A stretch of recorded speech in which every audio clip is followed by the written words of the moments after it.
Sud Radio Berkov dans tous ses états.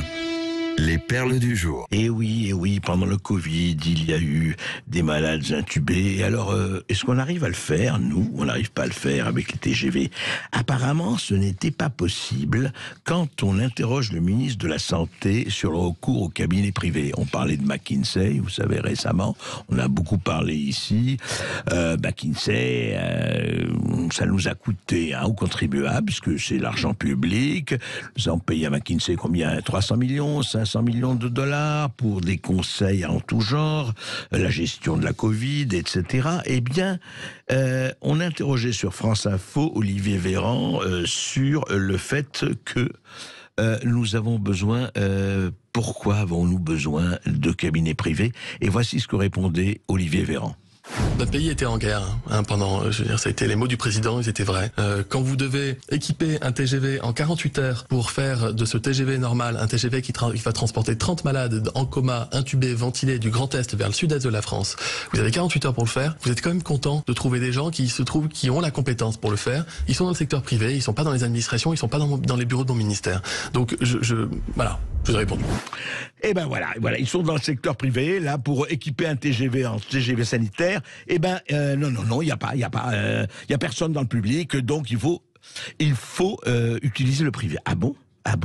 Et pourtant, je rappelle, et on l'a dit, que le programme des TGV sanitaires était un dispositif technique prévu conjointement par le SAMU de Paris et la SNCF depuis les attentats du Bataclan afin d'évacuer un grand nombre de blessés. Et là, ça a été fait entièrement par le public. Aucune boîte privée n'a participé. Alors le TGV sanitaire, ça n'existait pas?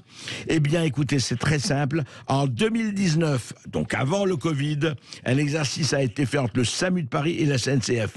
Donc, ce sont deux services publics. Et encore une fois, les TGV sanitaires ont été envisagés, je le rappelle, à la suite des attentats du 13 novembre 2015. Alors, monsieur le ministre...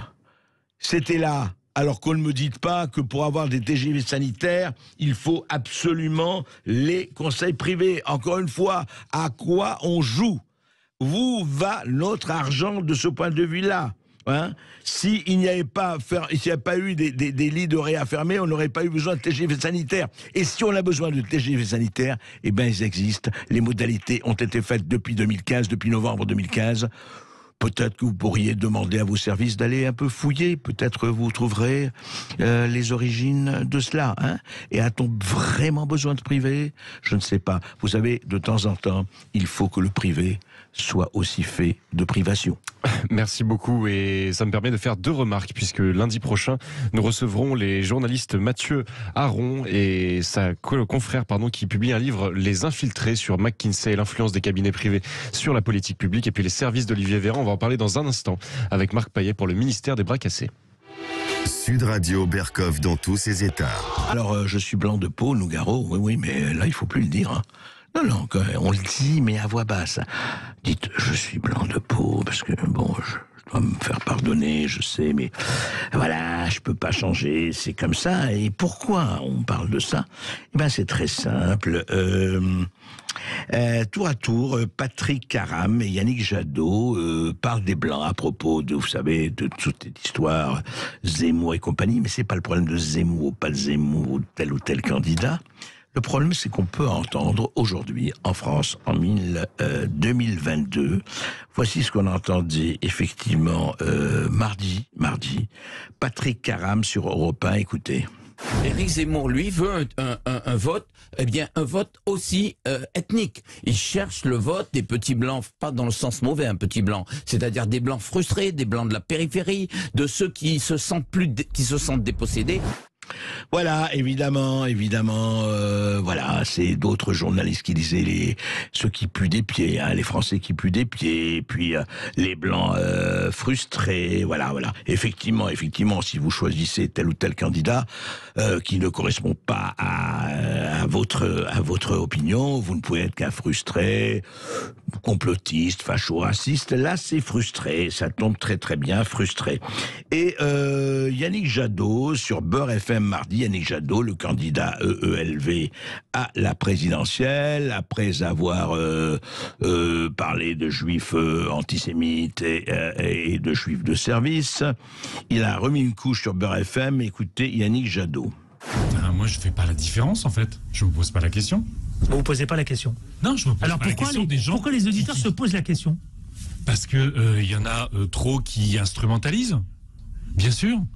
Quand vous voyez le meeting de Zemmour, où c'est que des blancs, et vous mettez un noir derrière Zemmour, là, c'est de l'affichage. Ah ben bien sûr, bien sûr. C'est que des blancs, bien sûr. Alors qu'est-ce qu'on fait? On pousse un noir. On pousse le noir de service, voilà. Ou un arabe, l'arabe de service. Voilà où en est le niveau de cette campagne présidentielle à tout point de vue, voilà. Vous ne pouvez pas, aujourd'hui, auditeurs du Sud Radio, être musulman ou noir ou français ou blanc ou jaune ou asiatique sans que certains ne vous assignent à résidence, ne vous mettent une étiquette, c'est-à-dire que vous n'êtes plus un être humain. Si vous avez telle ou telle couleur de peau ou telle religion, vous devez automatiquement obéir au produit, à la classe, hein, c'est ça, au label. C'est hallucinant quand même. Ces gens ne le voient pas qu'ils pratiquent un racisme, un véritable racisme, en assignant, en disant vous êtes chosifié, vous êtes ça. Puisque vous êtes musulman, vous êtes ça. Puisque vous êtes juif, vous devez être ça. Puisque vous êtes arabe, vous devez être ça, etc., etc., etc. Mais quelle imbécilité, mais quel niveau, mais qu'est-ce que c'est ce rachitisme du bulbe? Mais où sont les neurones? Et vous reprenez un tout petit peu de classifier, d'étiqueter comme ça. Qu'est-ce que ça veut dire? Allons, reprenez-vous, s'il vous plaît, et recommencez juste un mot, à parler français. Sud Radio Berkoff dans tous ses états. Non, Eric Vorst n'a pas retourné sa veste, c'est pas vrai. Il a absolument le droit de dire qu'il il appelle à voter Macron à la prochaine présidentielle. Eric Vorst, évidemment, les Républicains, hein, qui avaient appelé à voter Fillon, puis là, il appelle à voter Macron. C'est tout à fait son droit. N'est-ce pas? Et alors, quand on lui demande pourquoi il l'a fait, alors c'est très intéressant parce que c'est là où vous voyez ce que j'appellerais la cohérence, la persistance et quelqu'un qui persévère. Écoutez Eric Vorst. On va vous laisser dans la totale démocratie avec votre majorité. Absolument. Mais écoutez, on verra ça dans quelques mois. Moi, je ne soutiens pas le premier mandat d'Emmanuel Macron. J'ai dit que j'allais soutenir le deuxième mandat d'Emmanuel Macron. C'est pas tout à fait la même chose. Oui, mais je sais bien que c'est compliqué. Mais bon, c'est compliqué pour tout le monde. Ah là là, c'est vrai que la vie n'est pas facile, hein. Et d'ailleurs, pourquoi faire simple quand on peut faire compliqué? Il a raison, Eric Vorst. Il n'a pas soutenu le premier mandat d'Emmanuel Macron, mais touché par la grâce, il va soutenir le deuxième mandat. Et on lui a demandé simplement peut-être de lâcher son poste de président de la Commission des Finances, parce que je rappelle que le règlement à l'Assemblée nationale, c'est que la Commission des Finances doit appartenir à quelqu'un de l'opposition.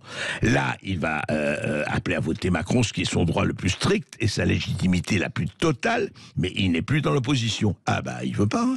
Il veut pas lâcher son poste. Alors, un certain nombre de gens lui ont dit, bon mais arrêtez là, arrêtez là. Ah non, pas du tout. Écoutez, moi, je suis droit dans mes bottes et voilà. Puisque j'ai rien fait, moi j'étais dans l'opposition. Et puis maintenant, je suis dans la majorité. Voilà. Ça s'appelle la cohérence, ça s'appelle faire de la politique et ça s'appelle continuer dans la politique, dans cette espèce de pureté originale idéologique que le monde entier nous envie, n'est-ce pas? Peut-être qu'Éric Woerth pourra examiner ce ministère de la Santé, le ministère des bras cassés que qualifie Marc Payet. On en parle dans un instant et vous nous appelez au 0826 300 300.